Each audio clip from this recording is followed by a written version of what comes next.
Isa pong mapagpalang araw sa ating lahat. At ngayon po ay muli po ay ako po yung babagi sa inyo ng salita ng Diyos na may kinalaman po sa dila, or ito po ay pinamagatan ko po na guard your tongue. Ang sabi po sa Proverbs 18 verse 21, death and life are in the power of the tongue. Sa Tagalog po, kamatayan at buhay ay nasa kapangyarihan ng dila, at ang nagsisiibig sa kanya ay magsisikain ng kanyang bunga. Yan. Alam naman po natin na ang dila ay maliit na parte ng katawan ng tao. Kumbaga maliit siya, pero ito po ay makapangyarihan. Sobrang liit po niya. Hindi natin alam na ang dila pala ay pwedeng makamatay. Sabi nga, death and life are in the power of the tongue. Maliit ang dila, subalit ito po ay makapangyarihan. Pwede po makapanakit spiritually, emotionally, diba? At pwede rin din po itong kapag-encourage or makapag-heal. Yan. So, marami pong nasisira ang buhay dahil sa hindi po na bantayan yung dila. Marami pong nasisira na relasyon dahil hindi po nabantayan ang kanilang mga dila. Kaya we must guard our tongue. Ano po? So, paano po natin babantayan ang ating mga dila? So, bibigay po ako ng mga puntos. So, number 1, think before you speak. Yan. So, kailangan po muna natin mag-isip bago po tayo magbitaw ng salita. So, marami po ang napapahamak dahil hindi po pinag-iisipang mabuti ang kanilang mga sinasabi. Ano po? So, dapat po ay hindi po nauunahan ng isip,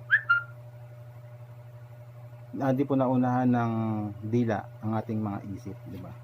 So, we must think first before we speak. So, dapat po pinag-iisipan natin muna bago po tayo magbitaw ng mga salita. Kasi pag ito po ay nabitawan na natin, hindi na po natin ito may babalik. Ano po?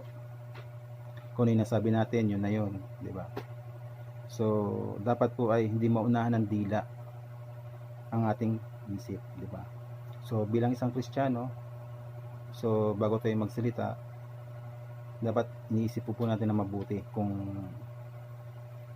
tama ba yung sasabihin natin. Kung ito ba ay makakapanakit sa ating kapwa or makapag-encourage po ba ito, di ba?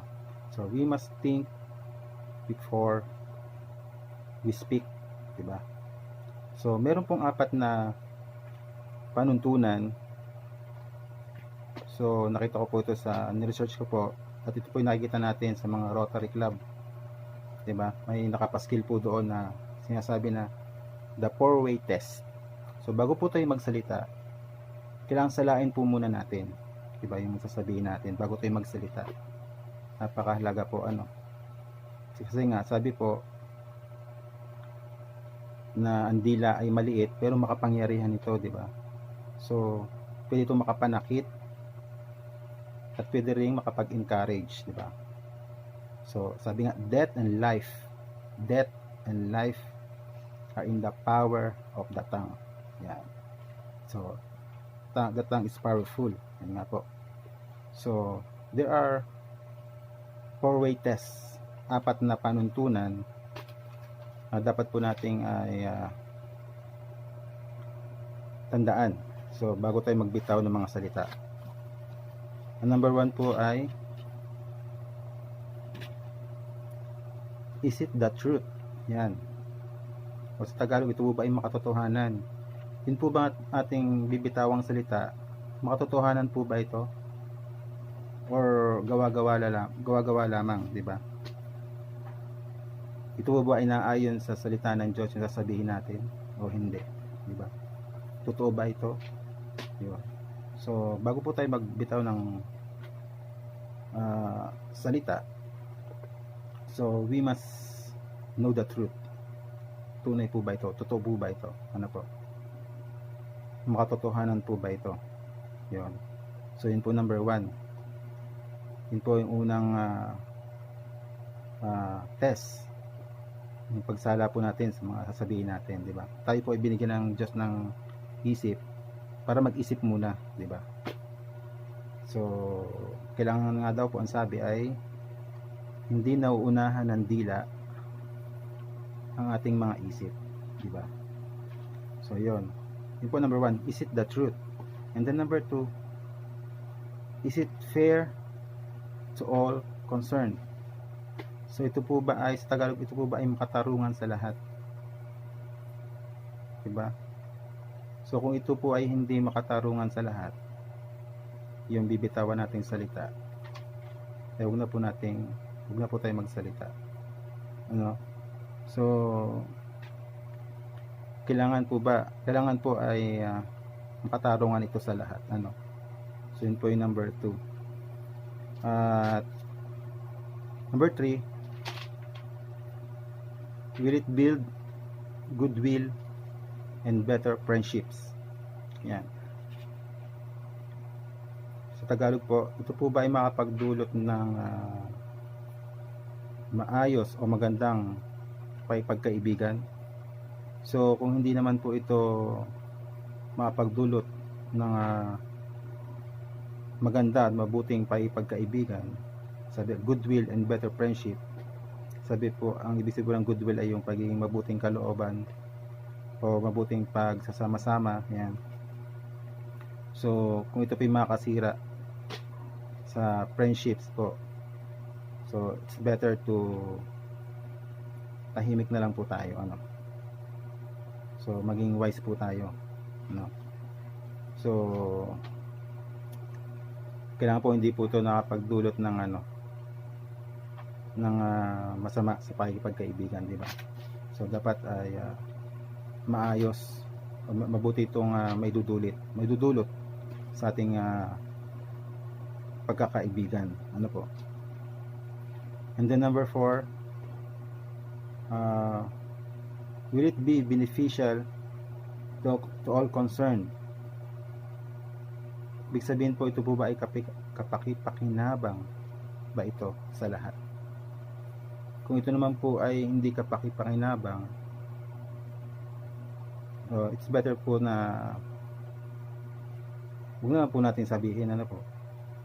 Kasi kung hindi naman po ito nagbibigay ng kapakinabangan sa lahat at ito ay nakakasira lamang, so it is a wise to do na itikom na lang natin yung bibig natin, huwag na tayo magsalita, ano po. Baka ito ay maging makapanakit pa sa iba, ano.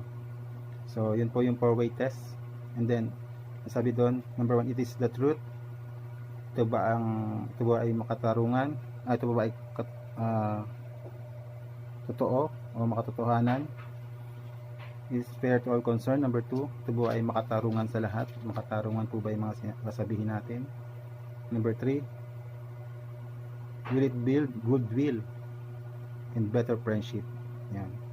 Kung ayaw nyo po natin na masira yung pagkakaibigan o yung friendship na nabubuo sa inyo, mga kaibigan nyo, so it's better to tahimik na lang po tayo. Huwag na po natin sabihin, ano po, kung ano man po yun, di ba? And then, will it be beneficial to all concerned? So, kapakipakinabang ba ito sa lahat? Kung hindi naman po, huwag na lang natin sabihin, ano po, kung ano man yun. Kaya, di ba, may mga lumalabas na kuwari sa isang salita, pag sinabi ko dun sa isa, iba na po yung dumadating sa isang tao, di ba? Pag may sinabi akong isang salita na tungkol dun sa isang tao, so pagdating dun sa isa, sasabihin naman yun dun sa isa, iba na yung makakarating doon. So iba na po yung ma-receive ng isang tao. So kaya kailangan po ay dumaan po tayo dito sa the 4-way test. Ano po? Kaya maraming nag-aaway, maraming nasisirang pamilya, relasyon, kasi ay naniwala agad siya dun sa sinabi ng isa, diba? So sabi nga, ang dila ay makapangyarihan, diba? So iwasan din po natin yon. Number 1, yung chismis na yon, diba? Kaya imbis na i-chismis po natin yung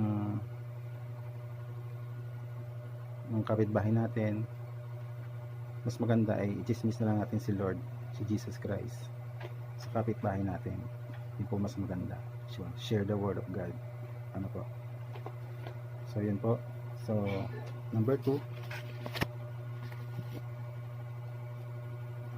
write down your thoughts.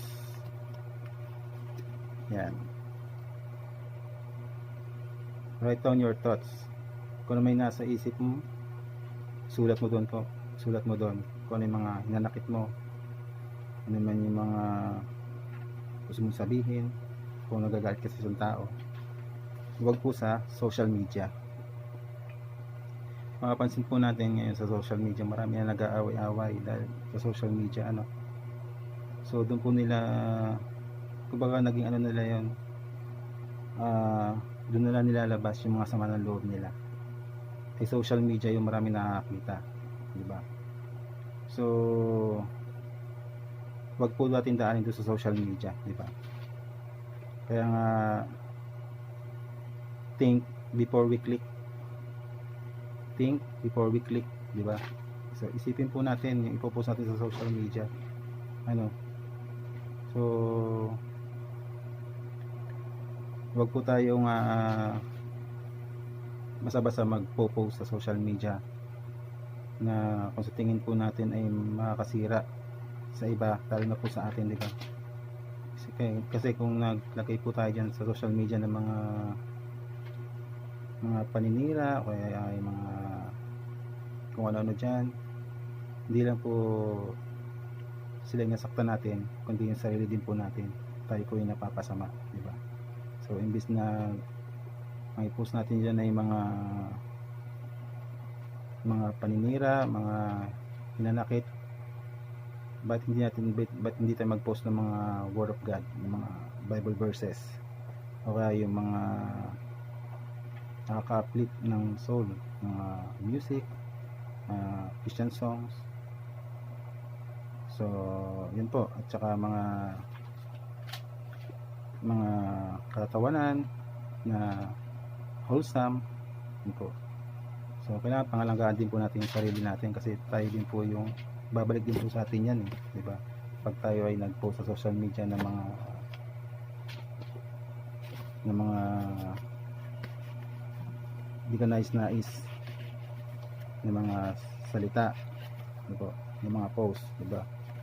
Makikita nyo naman po sa social media, maraming mga fake news. So ingat din po tayo sa pag-share, diba? Hindi lahat po ng nasa social media ay totoo, diba?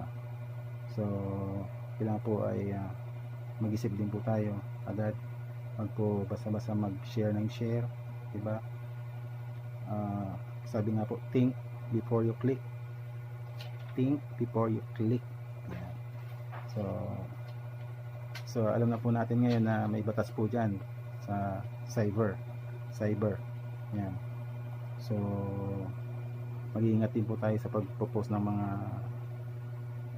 sa social media, dahil may batas na po dyan, diba? Pero po kasi diyang nahulian na naninirang puri, diba? May experience po ako dyan sa jail, kinasuhan dahil nanirang puri siya through Facebook. So yun, ingat po tayo, di ba? So as a Christian, pangalagaan po natin yung ating pagiging Kristiyano, di ba? I-post na lang po natin yung mga Word of God, yan, yung mga Christian songs, basta yung pong mga makapag-encourage sa isang tao, di ba? Malay nyo, sa pagpo-post nyo ng mga Word of God, mga Bible verse, yung makabasa doon na down na, di ba? So at least nakatulong ka sa kanya, di ba? Yun po mahalaga, yun po maganda doon.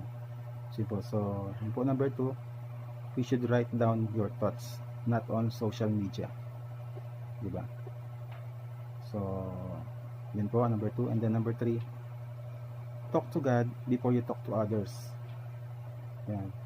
So bago ka magsalita, magbitaw ng salita sa iba, you should talk, or you must talk to God first, di ba? Pag nagsalita,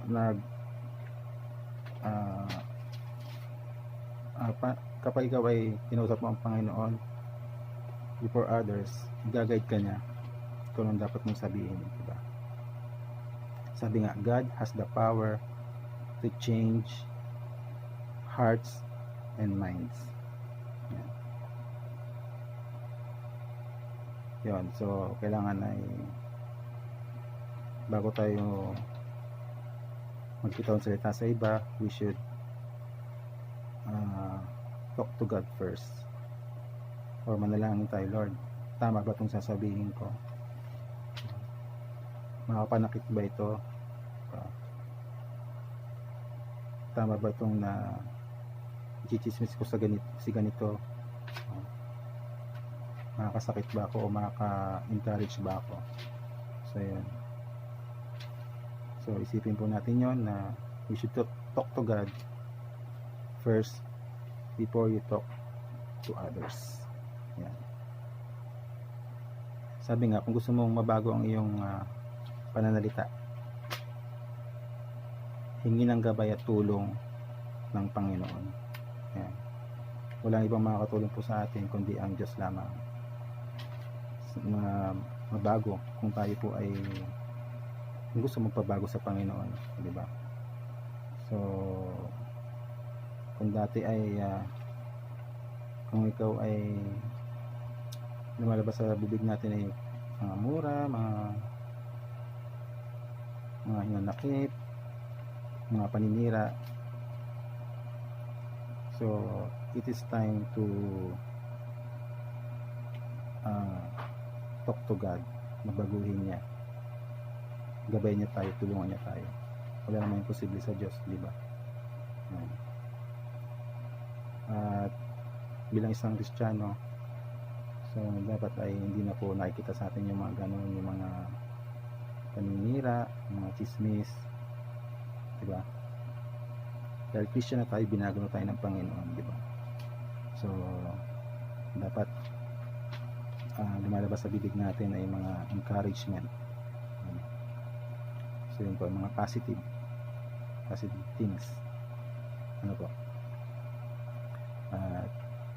Tsaka mas mabuti pang manahimik kaysa makapanakit dahil sa pananalitang di pinag-isipan. So manahimik ka na lang kaysa makapanakit ka, di ba? Kung di mo pinag-isipan niya yung mga sinasabi, di ba? Minsan nauunahan tayo ng ano natin, ng ating emotion, di ba? Pag tayo galit, hindi tayo nakapag-isip, di ba? Ang tama. So bilang ka muna ng 1 to 100 bago tayo, kapag ikaw galit, bilang ka muna ng 100, inhale, exhale, di ba? Bago magbitaw ng salita. Okay, manahimik na lang. It's better to be silent, di ba? Kaysa magsalita, diba? Kaya tsaka manalangin, Lord, control me, control my emotion, control my mind, control my tongue. Yan. Tutulungan tayo ng Diyos, diba, ng Panginoon. Nandiyan ang Holy Spirit para tulungan tayo kumabay sa atin, diba? Ito ang maganda, Ang sabi sa Kawikaan 21 verse 23, ang pumipigil sa kanyang dila ay umiiwas sa masama. Yan. Tama naman yun. Kung pinipigil mo ang iyong dila, mapagsalita ng mga hindi maganda, so umiiwas ka sa masama. Yun ang isang gawain ng mabuting Kristiyano, umiiwas sa masama, diba? At maging maingat po tayo at patuloy na bantayan natin ang mga salitang ating binibitiwan upang hindi po tayo mapahamak. So, bilang isang Kristiyano, tayo po ay talagang titirahin ng kaaway para tayo ay madown, malugmok, diba? So, kaya bantayan po natin yung ating dila, yung mga lumalabas sa ating bibig, diba? Para hindi tayo mapahamak. Ano po? Sabi nga, a wise man guards his tongue. So, kung ikaw ay wise, binabantayan mo ang yung lumalabas sa iyong bibig, diba? So, yun po. Kung kayo isang Kristiyano, kung iwan mo talaga yung iyong buhay noon at nakay-Kristo ka na ngayon, so you must guard your tongue. So wise ka kung nababantay mo ng tama ang iyong dila o yung bibig. Ano, sabi po sa bilang pangbakas po, nasabi sa Pilipos 4 verse 8,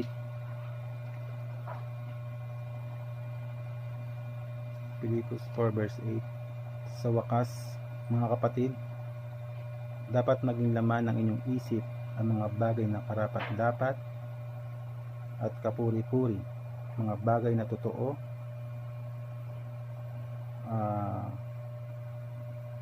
marangal, matuwid, malinis, kaibig-ibig, at kagalang-galang. So dapat yan po ang laman ng ating mga isipan, di ba? Para pag lumabas na bibig yan, tama, maayos yung paglabas na, no? Positive. Sabi nga sa Luke 6 verse 45, kung ano nag-uumapaw sa puso ay siyang sinasabi ng labi, di ba? Out of the fullness of the heart the mouth speak, di ba? Kung sama ng loob lagi, kung ang puso mo ay puro hinanakit, sama ng loob, galit, syempre lalabas diyan galit din, di ba? Yun din lalabas diyan. Ano? Meron lang talaga na mga tao na magaling lang magdala, pero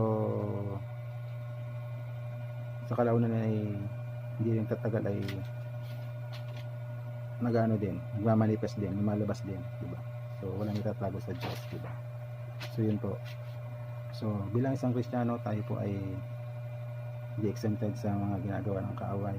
Tayo po ay lalong tinitira ng kaaway, lalo na ngayon, ngayong pandemic, di ba? Marami dyan na umiinit ng ulo dahil hindi nabibigyan ng mga amelioration program ng DSWD, mga ayuda. Marami ang nagagalit, marami ang nasasabi hindi maganda. Yan. So bilang isang Kristiyano, dapat po ay nangingibabaw sa atin yung, kumbaga, yung patience, yung humility, di ba? Kahit di pa tayo nabibigyan ng mga ganun, ay si Diyos naman na nagpo-provide ng mga pangailangan natin, di ba?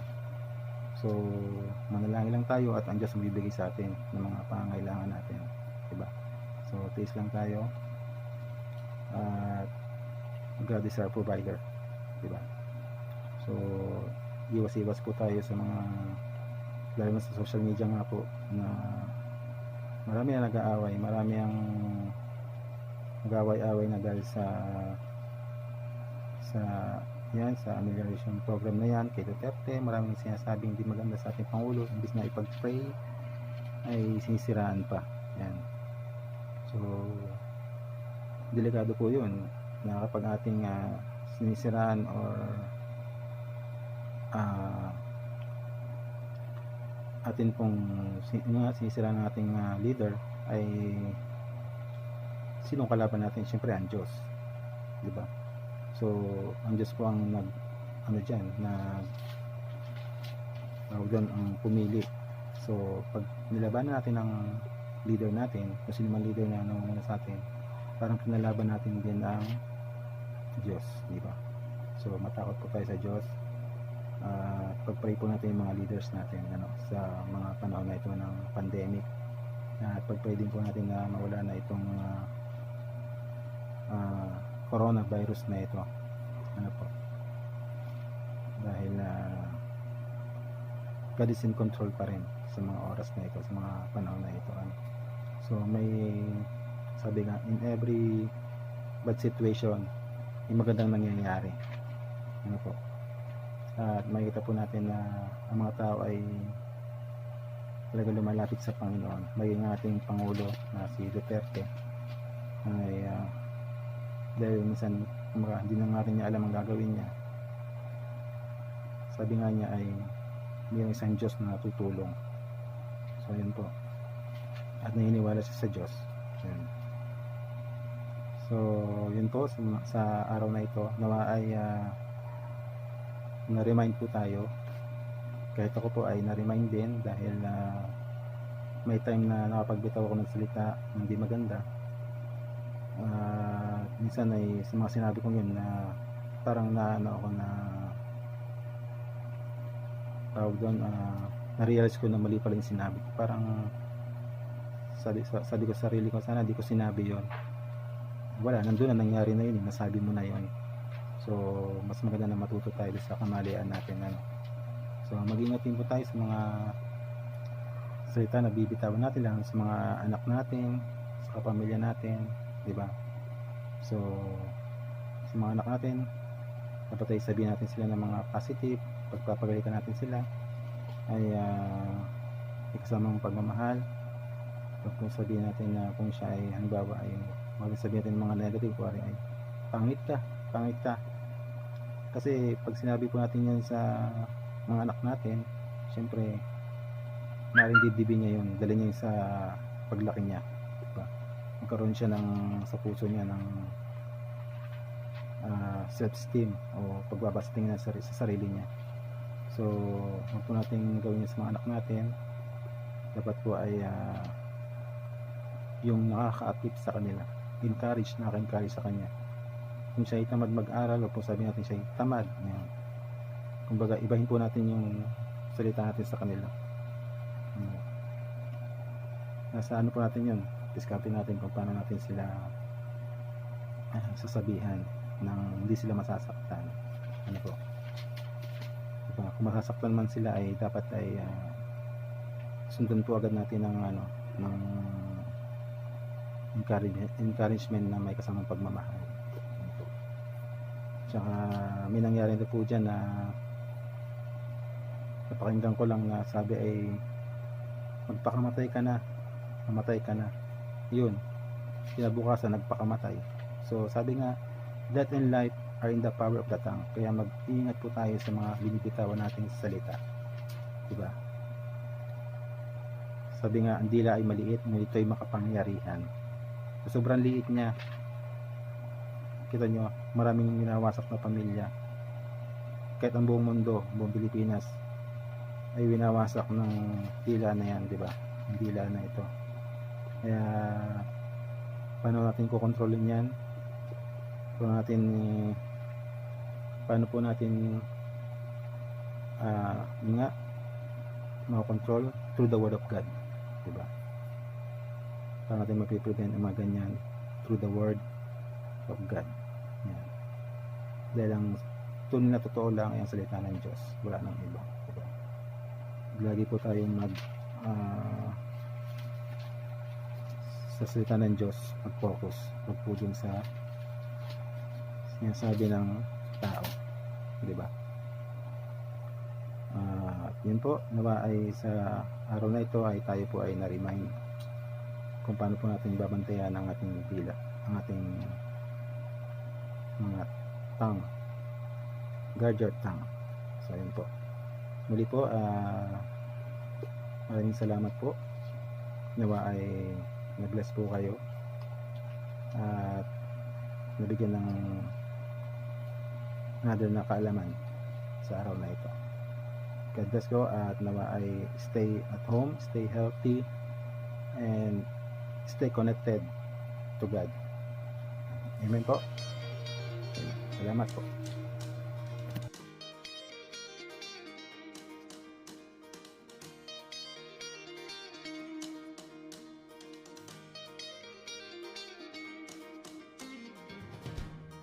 Every tribe will see your glory.